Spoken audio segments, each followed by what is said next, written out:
Eh bien, merci beaucoup. Bonjour à toutes et à tous. Merci beaucoup de nous donner cet honneur de pouvoir intervenir lors de ce congrès national du CNGE. Cédric Rat a parlé de l'intervention de la ministre il y a quelques jours sur la réorganisation de l'administration. Je ne vais pas prolonger sur ce thème-là.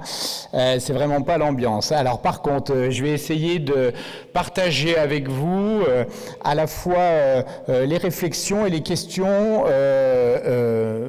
qui me sont venus quand effectivement François nous a sollicité pour utiliser la grille de lecture des systèmes de santé apprenants et interroger nos pratiques. Alors pour compléter les questions et les présentations précédentes, nous allons nous situer là évidemment sur la position d'une agence régionale de santé portée à décider notamment de dispositifs permettant d'améliorer l'organisation des soins. Donc on n'est pas centré sur la pratique. Là, on va être centré sur l'organisation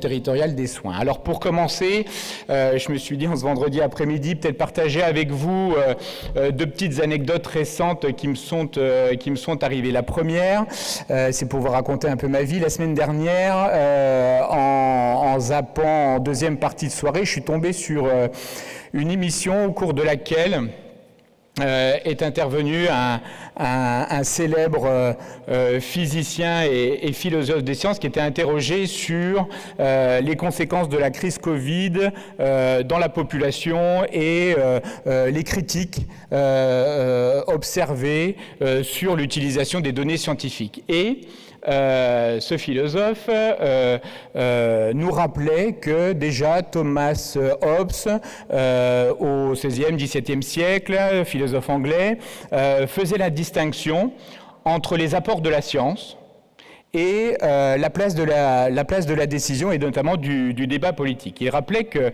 la science, elle est là pour dire le vrai, dire le faux. Et la politique, elle, c'est ce que je rappelais sur la diapo, elle est là pour organiser le débat sur ce qui est juste, injuste, ce qu'il faut faire ou ce qu'il ne faut pas faire. Et évidemment, la difficulté, c'est quand on mélange les deux. Et dans la période actuelle, la difficulté, c'est quand les normes du politique s'insèrent dans les normes de la science et qu'on veut réinterpréter les résultats de la science en discutant des conséquences de ce que nous présente la science, mais évidemment en ne l'acceptant pas forcément et en le réinterprétant à l'aune de ce qu'on voudrait faire ou pas faire. Évidemment que ça résonne tout de suite dans la réflexion sur les systèmes de santé apprenants qui justement vise à essayer de rapprocher l'utilisation des données de la décision, des pratiques cliniques ou d'organisations publiques que nous voudrions adopter. Et le but, évidemment, c'est de ne pas confondre les deux pour faire en sorte que nous gardions de la crédibilité dans les décisions qui sont prises dans l'utilisation même, en se basant sur l'utilisation même des données scientifiques. Et c'est là qu'intervient la deuxième anecdote qui, toujours pour vous raconter ma vie et les pérégrinations médiatiques qui sont les miennes, il n'y a pas plus tard que 2 jours, dans un grand quotidien économique, il y avait une interview d'une médiatrice, de la médiatrice de l'autorité des marchés financiers. Cette médiatrice, haute magistrate, relatait son expérience d'un plaignant, un particulier qui s'était fait arnaquer sur le marché des crypto-monnaies et qui le challengeait un peu et qui lui dit « mais vous vous êtes fait arnaquer, ok, mais pourquoi vous n'avez pas écouté les alertes répétées de votre banque sur les risques générés par les choix que vous auriez opérés à aller sur ce type de marché ?» La réponse de ce particulier, jeune a priori, c'était qu'il avait peur que la banque l'oriente sur des choix qui n'allait pas qui allait lui faire passer à côté d'une bonne affaire. Il s'est dit, la banque va me faire passer à côté d'une bonne affaire, donc j'ai pas confiance dans ce que me dit la banque, donc tant pis, j'y vais sur les crypto-monnaies, et total, il se fait arnaquer. C'est pour donner un peu l'idée de l'état dans lequel, et le contexte dans lequel on est aujourd'hui, dans l'utilisation des données scientifiques et de la crédibilité également portée par les institutions, fût-elle une institution comme une grande banque. Aujourd'hui, le doute est installé, et la question qui se pose, quand on est une agence régionale de santé, qu'on doit travailler avec des professionnels de santé libéraux, à caractère universitaire ou pas, c'est comment on fait pour discuter sereinement de l'organisation des soins et comment on fait pour construire ensemble une décision sur la base de données qu'on souhaite partager et qui font que cette décision, elle est construite à partir d'un éclairage qu'on accepte et de l'analyse qu'on accepte des données utilisées. Alors donc du coup en Occitanie, et pour aller dans le concret de ce qu'on voudrait partager avec vous, et du questionnement que ça amène sur la confiance nécessaire pour faire évoluer les choses, nous avions, à l'occasion de la mise en œuvre de la 4e année de médecine générale, souhaité partager un travail assez ambitieux avec nos 2 subdivisions de la région et donc avec nos 2 DUMG, un travail assez ambitieux pour essayer d'aller au bout de cet exercice, qui est d'abord un exercice universitaire. Cette 4e année, elle est là pour d'abord améliorer pédagogiquement la formation des médecins généralistes et faire en sorte que nos médecins généralistes soient mieux armés dans leur pratique, évidemment, de demain, une fois diplômés. Mais c'est aussi une année de professionnalisation, de construction du projet professionnel. Et en tant qu'agence régionale de santé, on voulait avoir l'occasion de s'exprimer et de donner à voir, à travers cet exercice de la 4e année, ce qui pouvait attendre les futurs médecins, ces docteurs juniors, ce qui pouvait les attendre sur le terrain. Quel type de pratiques ils allaient rencontrer, quel type de territoire ils pouvaient être amenés à découvrir, et surtout quels sont les besoins qu'il y avait à couvrir sur l'ensemble d'un territoire aussi large que celui de la région Occitanie, avec ses 13 départements, avec sa diversité extrême de situations socio-démographiques et géographiques, et faire en sorte que pour chacun, cet exercice soit le plus rassurant possible. Évidemment qu'en tant qu'organisateur des soins, notre sujet, c'est couvrir les besoins de la population et faire en sorte que cette présence médicale se trouve là où on en a besoin et que l'offre, entre guillemets, si je veux parler comme un économiste, rencontre sa demande et que, en tant que jeune professionnel, vous soyez assuré que dans les terrains où vous avez choisi de vous installer, vous allez rencontrer des populations qui attendent cette offre de soins, mais que dans un équilibre que nous sommes chargés d'assurer, puisqu'on critique beaucoup la répartition géographique des médecins dans notre pays, on essaye de faire en sorte de guider tout le monde dans cette réflexion de l'installation équilibrée sur les territoires. Donc pour nous, c'était l'opportunité de faire cette jonction entre la formation et l'installation et d'essayer de donner à voir au maximum quelle est l'étendue des besoins sur les territoires pour faire en sorte que cette 4e année soit une véritable réussite. Évidemment, sur le plan pédagogique, c'est la priorité, mais également dans la projection que des internes peuvent se faire de leur future installation. Donc notre objectif, c'est d'essayer de faire en sorte que les terrains de stage proposés à la 4e année de médecine générale puissent correspondre d'abord qualitativement à ce que pourra être un exercice professionnel attractif pour de futurs professionnels, de futurs médecins, mais que ces terrains de stage se répartissent aussi géographiquement d'une manière, si ce n'est parfaite, en tout cas équilibrée ou à peu près équilibrée, pour répondre demain aux besoins de la population. Donc nous nous sommes lancés à essayer de simuler quels pourraient être les besoins de la population à l'horizon de 10 ans, et de partager avec les DUMG notamment et les représentants des professionnels un modèle qui permettrait de définir le nombre de médecins généralistes qui permettrait de répondre à ces besoins répartis sur les 10 prochaines années. Alors comment on s'y est pris pour essayer de faire ça et de le faire, je le répète, dans un climat de confiance qui fait qu'on ne se demande pas ce que l'ARS a derrière la tête quand elle propose ça au département universitaire de médecine générale, et faire en sorte qu'on se retrouve sur cet enjeu essentiel de pouvoir garantir un exercice professionnel épanouissant et répondant aux besoins de la population sur l'ensemble des territoires à travers cette dernière étape de la formation qui est la 4e année de médecine générale. Donc on a pris un indicateur simple en apparence, évidemment, puisqu'il s'agit de l'APL, l'accessibilité potentielle localisée, mais c'est un indicateur que nous utilisons déjà depuis plusieurs années, notamment dans la définition des territoires dits fragiles en matière d'offre de soins. Et cet indicateur, il a l'avantage d'être assez robuste. C'est un indicateur certes composite, mais qui traduit l'idée que, avec un APL à 4, eh bien, nous pouvons dire à la population, vous pourrez avoir en moyenne sur ce territoire-là accès à environ par an 4 actes de médecine générale, et donc traduire par là l'offre que nous pourrions proposer à la population en cible pour répondre à ses besoins.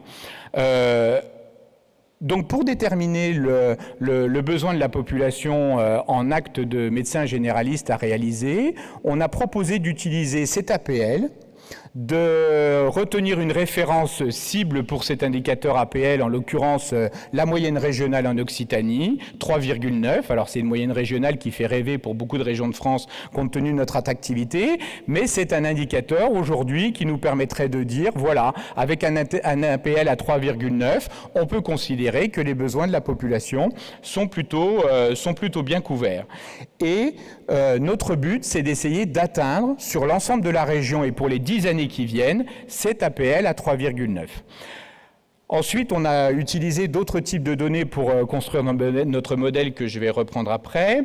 On a bien entendu pris en compte un âge de cessation d'activité aujourd'hui communément admis de 67 ans, mais qui évidemment peut se discuter et être vu à la baisse compte tenu de l'évolution des conditions d'exercice des professionnels. On a aussi retenu une norme pour définir ce que pouvait être un équivalent temps plein de médecins généralistes sur les territoires, et cet équivalent temps plein est lui-même utilisé dans le calcul de l'APL. Il est aujourd'hui fixé à 5400 actes par an. Chacun le prendra comme il veut et pourra se comparer à son exercice quotidien et considérer que ça peut correspondre à la moyenne d'actes réalisés aujourd'hui par un médecin généraliste. Ça le serait peut-être moins demain, mais on a le droit aussi de modifier ce paramètre-là. Et pour nous, ce qui est très important, c'est d'essayer de coller à la réalité et donc de décliner cette projection sur différents horizons temporels pour essayer de toucher du doigt ce que peut représenter concrètement ces simulations à l'horizon de 2028, de 2030 et de 2035.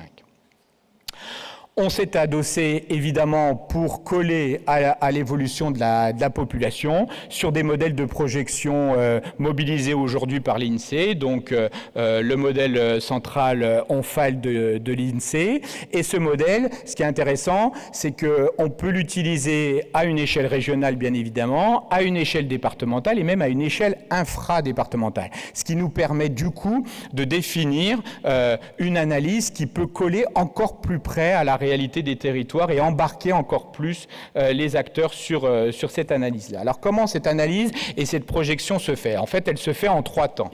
Le premier temps, c'est qu'on se projette à 10 ans. 2 minutes.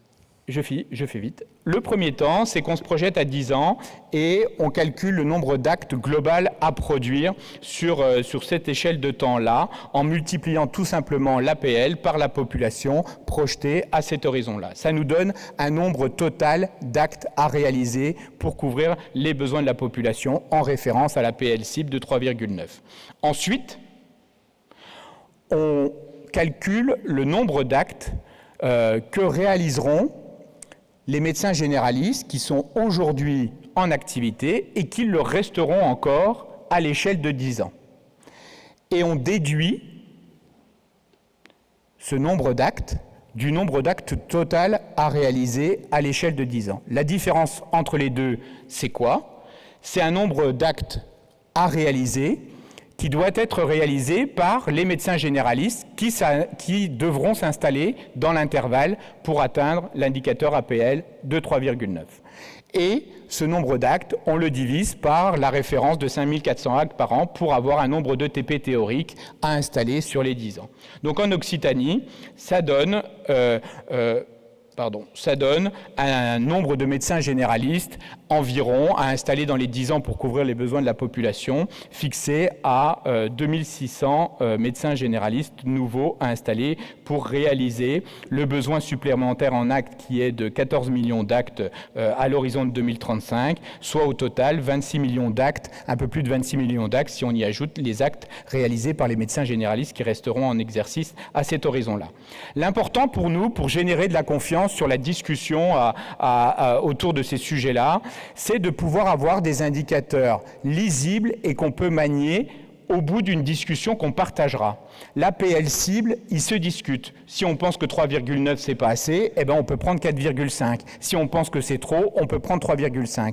Le modèle s'adaptera à ça. 5400 actes par an, on peut l'adapter aussi. Si on pense que les générations de médecins, comme on le dit beaucoup, mais qui vont peut-être être de projections qui vont peut-être être démenties avec l'IA d'ailleurs, travaillent moins que les générations actuelles, c'est peut-être pas 5400 qu'il faut prendre, c'est peut-être 5000, c'est peut-être 4500. Peut-être que l'âge de départ à la retraite, c'est pas 67 ans. Peu importe. L'objectif pour nous, c'est d'avoir un consensus sur cette projection.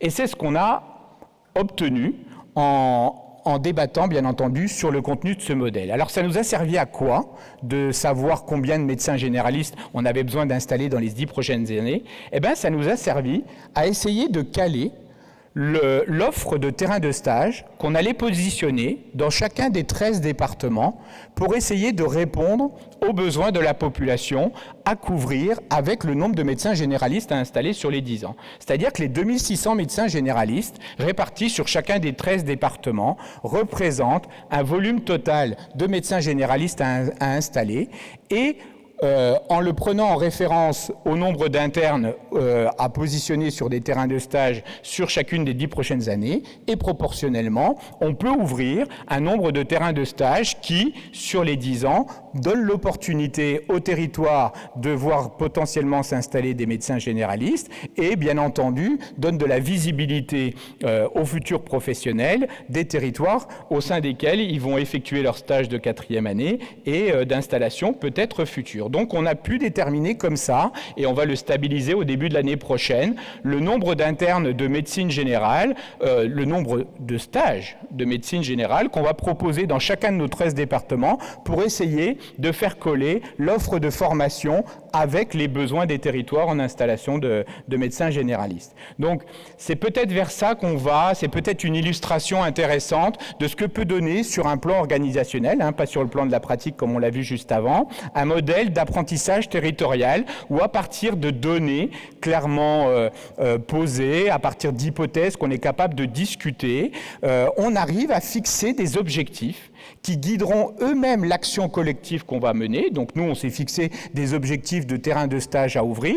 On va en cela décliner des actions pour essayer d'avoir effectivement ces terrains de stage, qualitativement évidemment et quantitativement. Et au bout de cette action, l'intérêt, c'est de la réévaluer et de voir si notre modèle tient la route, tient pas la route, et si on doit réajuster les actions en conséquence. On pense qu'aujourd'hui, c'est possible évidemment de faire ça grâce aux partenaires et aux structures locales avec lesquels nous intervenons, et pour faire le pont avec l'intervention précédente, avec nos maisons de santé, notamment nos maisons de santé universitaires, et on développe même le concept de CPTS universitaire dans la région pour travailler sur ces données et travailler avec nos partenaires. La question qui se pose évidemment à moi aujourd'hui et pour lesquelles je suis heureux de partager ce temps-là avec vous, c'est de savoir si ces boucles apprenantes, et avec les membres de cette table ronde, c'est de savoir si ces boucles apprenantes, elles sont plus performantes quand elles sont plus courtes. Est-ce que le fait d'être proche du terrain, ça garantit la qualité du raisonnement qu'on a, ou est-ce qu'au contraire on manque de recul et donc ça nous enduit, ça nous amène à peut-être nous tromper dans l'interprétation des indicateurs et dans la fixation des cibles.